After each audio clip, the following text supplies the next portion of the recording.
Hey guys, and welcome to a new video. Today I want to give you guys the update on my Spark Charge Runemaster using, Lightning Blast as its main skill, also using Teleport and Runic Invocation to proc Elemental Novas, which are also applying Spark Charges. So we have like multiple sources of generating Spark Charges, whether it is from the Lightning Blast over here with the Cloud Answer, is like a 30% chance on hit with Lightning Blast to apply a Spark Charge with massive damage multipliers.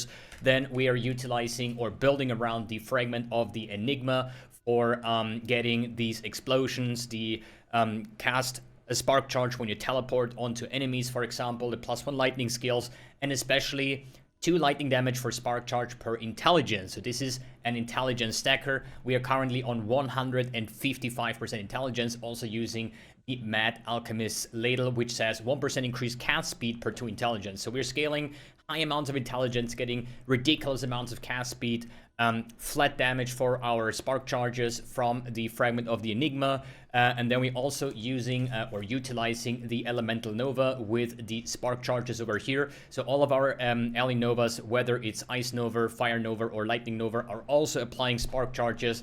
And the way we build it here with the Runic Invocation using the Elemental Star Field means I'm casting Runic Invocation, I'm also casting the Novas as soon as I have some Spark Charges, or at least some runes. So we are now having the Riowind's Frostguard here with my setup, so I'm using that, and we are casting those Novas, applying Spark Charges along the way, as well as using Teleport to also trigger the Elemental Novas here on the Teleport tree with the Elemental Dawn. So yeah, long story short, this video is about the update on my build guide video that I uploaded 2 days ago. So if you want to know more things about the character and how to gear it and stuff like that, or not the way to gear it, the way I geared it basically, right?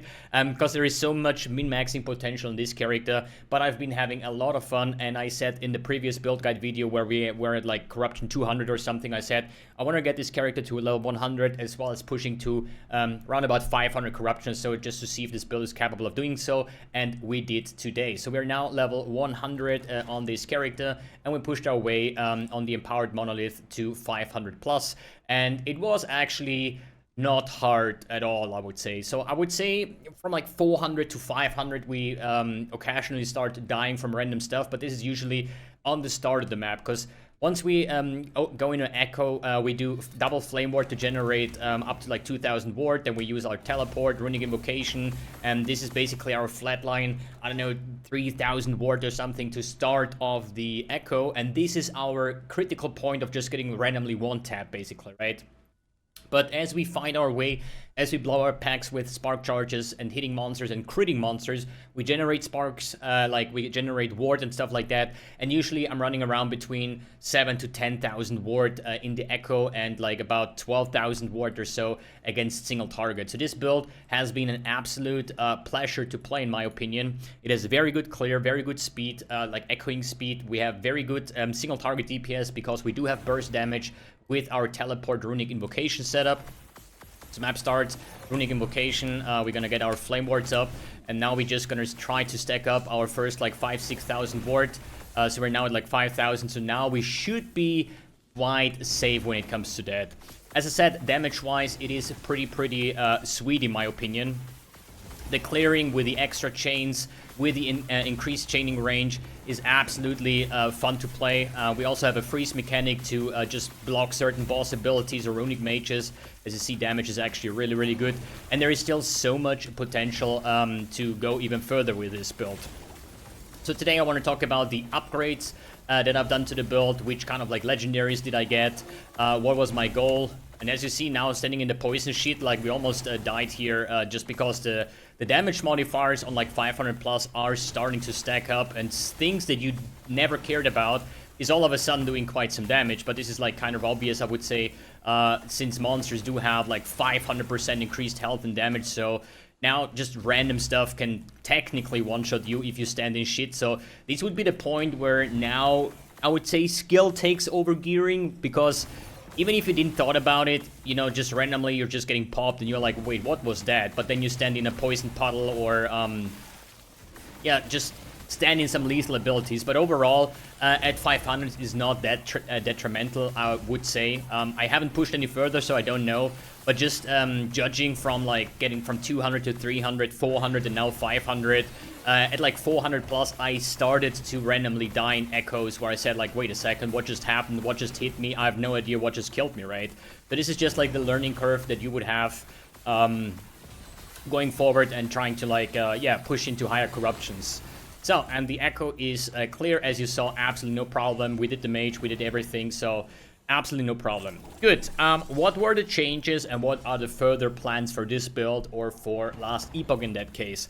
And I initially said I want to push to like 1000 corruption, but I decided now against that because I just want to play more builds than just one build or like 2 or 3 builds, right? Like, the people that know me from Path of Exile know that I sometimes even play up to 20 builds, so I don't really see the real point of going now from 500 to 1000. Yeah, it makes it harder, and maybe it takes a while to get there. Maybe I cannot even do it. I have no idea.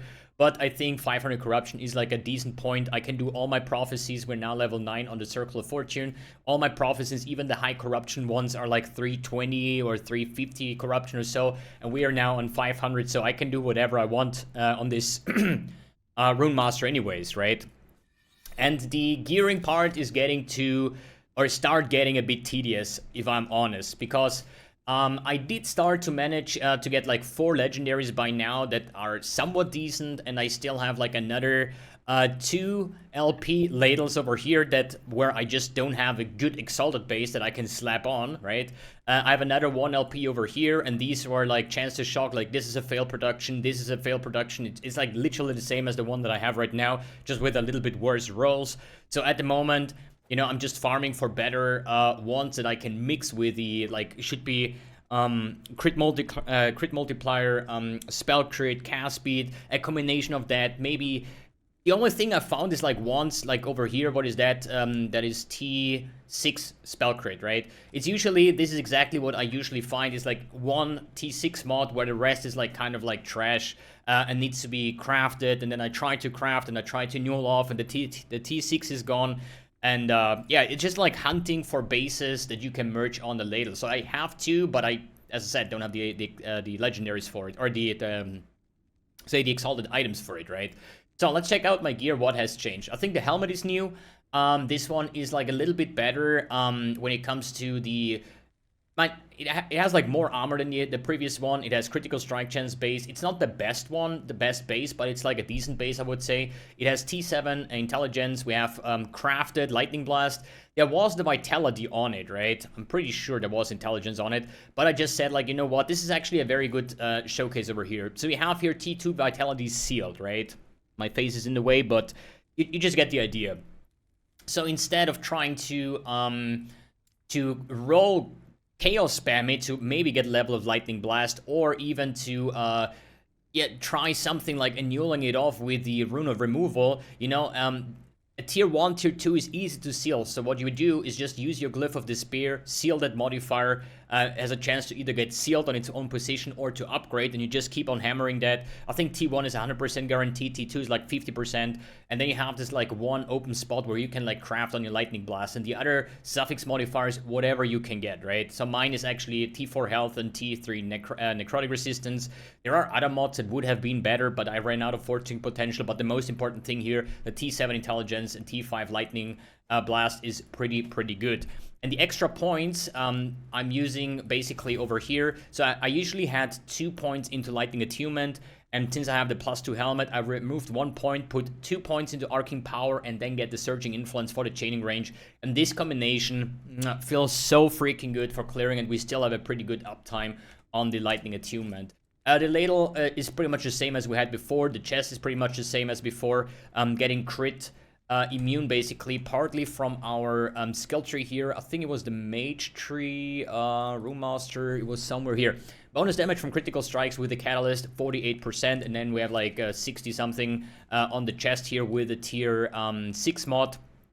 I still haven't found a better chest. This is still like not bad, you know, T5 intelligence, lightning crit multi, and then like crit capped with the suffix, and then some increased health. Health is not like bad. I would actually like to get like maybe like 1800 health to have like a better ward generation. Then I traded my fragment of the Enigma that had poison res on it. I found another one and I actually was able to slam T6 multiplier on it, which was pretty nice. Then this was actually quite lucky because I was missing quite a lot of void and poison resistance over, as you see over here, and I found the perfect belt for it with the Legacy of the Quiet Forest. It has a lot of void and poison res on it, so that basically made me cap, and it had 1 LP, and so I just slapped on my other belt that I had, and it actually had T7 CDR, and this is actually a damage increase, you know, because getting faster CDR, here's like 6.2 seconds, down to 5.2. This is quite a damage increase because don't forget, our teleport and our runic invocation are both triggering Ali Novas to apply spark charges, which ends up being more damage, right? Then for the rings, I have here a nice set ring that gives like a lot of intelligence and armor, which is super nice. We're currently sitting on 2.7 thousand armor, which is also like fantastic. Could be higher, but I'm still happy with this kind of number. The other ring, intelligence, spell damage, here are also just to showcase, I sealed off this T3 block chance and effectiveness, so I didn't want to risk the removal, so I just, you know, sealed it off and just crafted spell damage on it and called it a day, and it turned out with T5 LE res and physical res turned out pretty good. Then the swaddling, I think I had before, but this is still like pretty nice with a T7 intelligence roll. Don't forget the gloves already have 3 attributes on it and more spell damage to low health enemies and cast speed, so it's like really good gloves, but you can always replace them with some exalted ones, you know, with like intelligence and life, hybrid life, something like that. Should be pretty nice. For the boots, it is tier 7 intelligence with crafted movement speed, some void res, a sealed off fire res, and a bit of CDR. Just ran out of forging potential. This is actually a little bit overkill because the base here also has reduced bonus damage, but you know, it is very hard to find boots with a T7 intelligence roll, and even though I'm playing Circle of Fortune and stuff like that, they don't drop very often. In the end of the day, it's very rare to even get a tier 7 intelligence roll, right? And then I slapped together my Twisted Heart with a tier 6 intelligence offhand. And this was actually lucky. I just had a random relic laying around with T6 intelligence and 3 shit modifiers, and I said like, dude, whatever, just slap it on and whatever happens, happens, you know, and I actually hit intelligence, which I'm super happy about, but still, at the moment, in terms of upgrades, I think what would be pretty nice might be this chest over here, the Static Shell, where we have more, 128% more armor against shocked enemies, and we're shocking enemies frequently. We have more lightning damage, so it's like a defense and an offensive chest, but it doesn't have LP, and I would love to have this chest with like 1 LP or 2 LP even to get intelligence on. That would be quite massive in terms of like what do you say, armor upgrade, you know, like 128% more armor against shocked enemies. That's a lot when you have like a 2,700 armor over here, right? And I think the chest itself is also like quite a nice amount of base armor. Well, my chest also have base armor, so that's pretty fine as well, right? So that will be definitely an upgrade. My amulet is nice, I would say, has lightning damage and spell crit, and I think it was a T6 shred armor. I think one source of armor shred would be nice, because this thing gives you a ton of damage. I ran out of forging potential. It's actually only a 3-mod item, but, you know, it has a cast speed base, so that's also pretty nice, but could always be something with resistance or more stats on it, right? So, as I said, like, even though Circle of Fortune and dropping a shit ton of items, but getting to find, like, my loot filter is pretty simple, right? I just have, like, every base type, which is like my helmet, chest, boots, everything I can roll intelligence. I just search for T6 or more intelligence. Then we have belt, I think, with CDR and something else.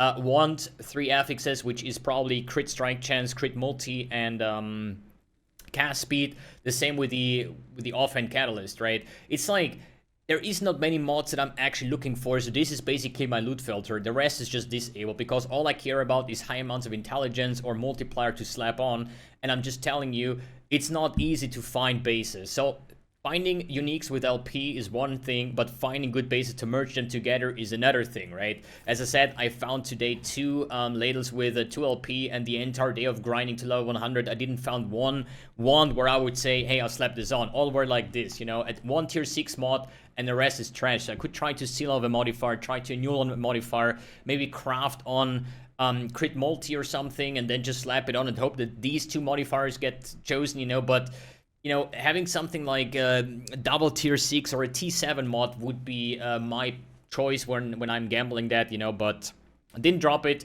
but it's fine at this point. Idle-wise, nothing really changed. I think here I had like flat spell damage, so I decided to add in some resistance just to get me capped, because I think in the first iteration I wasn't res capped. Here I'm like just one off cold res and the rest is capped. So I'm pretty fine over here. Lost a little bit of cast speed, but this is totally fine for capping my resistance basically, right? Good. Other than that, blessings, I'm kind of finally done with the blessings. But this one here, the percent armor on the good roll, this roll is like 25 to 55. It took me like, I think it was like 470 corruption when I finally got a good roll, and I killed like 20 or 30 bosses, right? Or even more than that to actually get to corruption 500. So now I'm basically looking at spell damage leeches health, very important. This is actually the low version as far as I remember, but you need like any form of spell damage leeched. Then we have here the, I think, experience gain on the bottom. Then we have lightning shred over here. Then we have flat armor over here with a decent roll. Not like the best, but still upper pars, basically. And here we have the percent armor, and here we have 22 all res. So I think the other ones are just like drop things where I don't really bother too much because I'm worried more about the base character stats, right? Good, we talked about the potential upgrades, the gearing, what did I get. As I said, everything, this is like my simple rule, right? Every base armor type that can have intelligence on, you want to get intelligence on, right? Because it's an intelligence stacker. And the one things that cannot, like, I think like amulet, offhand, weapon, and I think belt. Like, belt is a little bit different because CDR and maybe like cleanse, like ailments when you use a potion, that will be a next good stat, because today I died like on 20 stacks of poison or something. But everything that's like damage related, I would always go for like multiplier, spell crit, and lightning pen or something like that. And honestly, one thing that might be a good adaptation to the build, but I'm not sure, might be this helmet over here, the prismatic gaze, which can roll up to like 4% base crit. And just as an example on how that looks like, just sitting here, I'm sitting on 37 spell crit, and just getting this helmet on gets me to like 55. So while we're using here on the lightning blast tree the closed circuit, we're always like buffing ourselves when the thing is just chaining back, right? So if you see 81% spell crit, now we have 110% spell crit, 116, right? But without this helmet, you know, we're dropping pretty much on like 70%, 80%, and you know, like we get ward on crit and stuff like that. So I would definitely want to have some form of like a spell crit strike chance, or maybe even if you have the helmet, you can skip the spell crit on your amulet. But you know, in a 2LP item like crit multi and spell crit would be pretty nice. I would probably value spell crit a little bit higher than cast speed right now, just for the defensive layer of critting. But sadly, I didn't get this helmet with LP, so...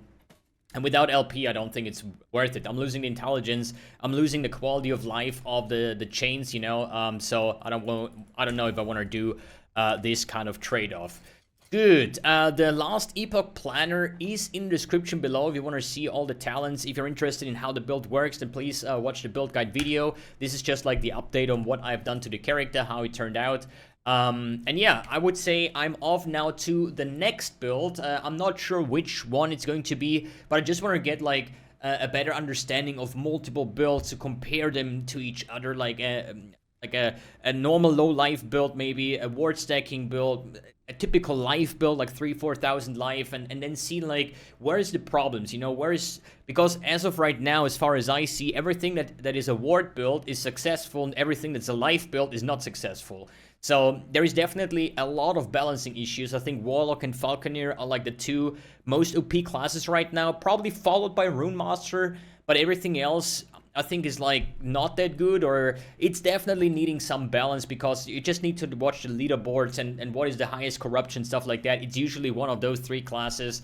And so I want to get like a better understanding of like the other classes and just the other playstyles to figure out what I'm going to start on the next league cycle, just to get like more knowledge and more input about the game. Alright guys, thanks for tuning in, thanks for watching, and see you in the next video.